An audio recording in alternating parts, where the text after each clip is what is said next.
It feels like yesterday that I was sat in my garage and this man and Josh Charnley were rapping to 5, keep on moving. Yeah.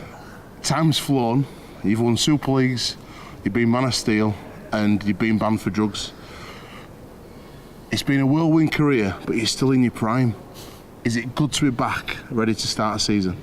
Yeah, it's terrific to be back. Yeah, it's been an up and down year that I've had out.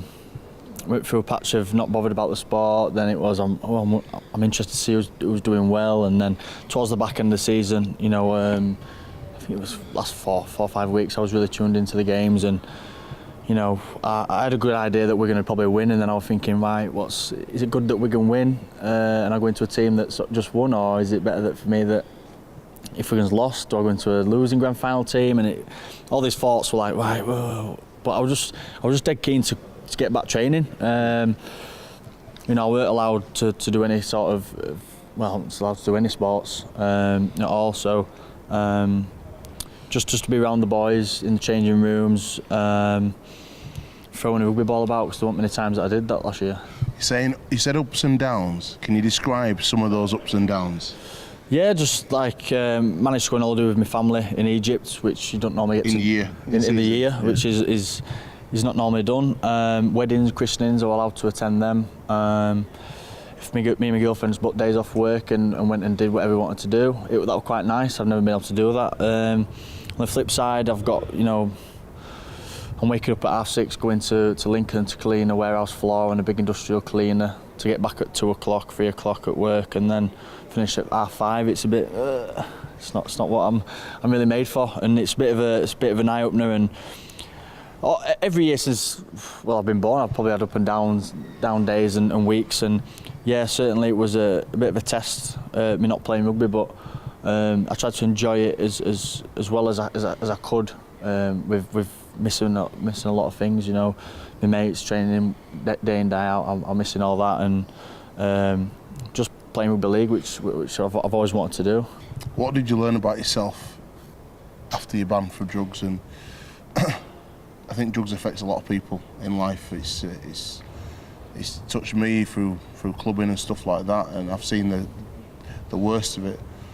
Zak Hardaker certainly had his trouble with addiction, and do you think you're over it now?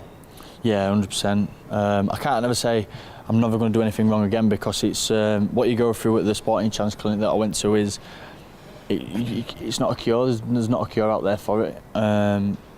There's not just, right, I've had a good week, I must be all right, or I've had a good 6 months, I'm all right, because that's what I've done in the past. I've done 6-7 months where I've been squeaky clean, I've been sweet, and something's gone wrong, and I'm like, oh God, I'm back here to square one. And that's the things that I've realised this is going to continue to my life in 10, 15, 30 years. When I'm retired and I'm 40 years old and hopefully I've got a family, then I've still got to be on top of my game, because if I don't, then I can go off the rails, or whatever it is, I might fall off, or whatever the case may be.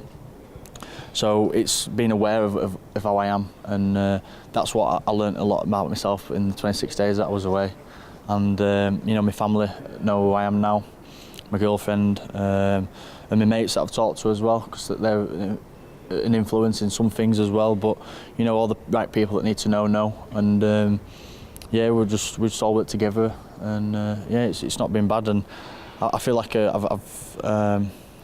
I'm on board. I'm pretty tuned in. I'm pretty good with how I act to certain things. And before, I've not handled it well and bottled it up, and then released it at the wrong time, or the wrong environment, or with the wrong people. And that's what I've got to grips with. Last season, you were a spectator. Yeah. This year, you're not a kid anymore. No. I'm looking at you now. You're a man. The kid I met back 6 years ago was a kid just full of enthusiasm, full of life. After what you've been through, are you even more determined now to get back to that Man of Steel level and England level? Yeah. Great Britain Lions level, potentially. Yeah, it's I've talked about it earlier. It's a fantastic year this year. There's obviously the Sydney game, World Cup Challenge, the new camp, Liverpool Stadium, the Anfield, and then the Great Britain at the end of the year. So there's a lot of things to aim for, and a lot of things that you can get out of this year. But I'm just going to look into myself and just play as well as I can when I'm on the pitch, whether that's, you know, whatever position it may be, or whatever it entails. So I'm just going to do the best I can around the training, on the training pitch, around the training ground, and then you know, let me rugby do the talking, which I find that the easy bit to do for me. I've made mistakes in my past, and I remember once having to have a really difficult conversation with my mum, and I'm well up thinking about it now, so much stuff I had to tell her. When was that realisation, because I know personally how it feels, when was that realisation, who did you have to tell, and how did that feel, that disappointment? What was that? Because that's when it becomes real, when you have to talk about it and you let it out, you have to tell someone you love what you've done. When did that become real to you, and who were it? Yeah, after the drink driving thing, you know, I came into the club and I had to speak to Chris Rodlinski and Lenigan, Dr. Chris Brooks and my stepdad. And I had to tell him everything, basically everything what I've been doing the last 3-4 years.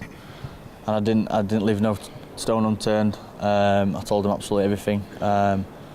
What I've been doing with my mates, or holiday, how I react in that situation, what I'd do in that situation. And then he told my mum when he got home, and my mum rang me and said, I can't believe what I've heard. So I'm like, oh. I was like, I don't know how to go about that. You know what I mean? It's hard for me. My mum raised me on her own for a number of years, so me and my mum were quite close. But it was my stepdad that came with me at the time, and he just gave me a cuddle and said it'll be all right. And then my mum rang me and said that, so I was like, oh no. And then after that, I went to the Sporting Chance, and that's when I was like, right, I need to sort myself out, because for me, if something happens to me, I can take it a little bit. It don't really affect me that much. Well, it would, but it's my mum that gets devastated by it all. She's the pinnacle in it all. So when she rang me and said, oh look, I can't believe what I've been told, then that was the realisation of yeah, I've been stupid, I've been a bit silly.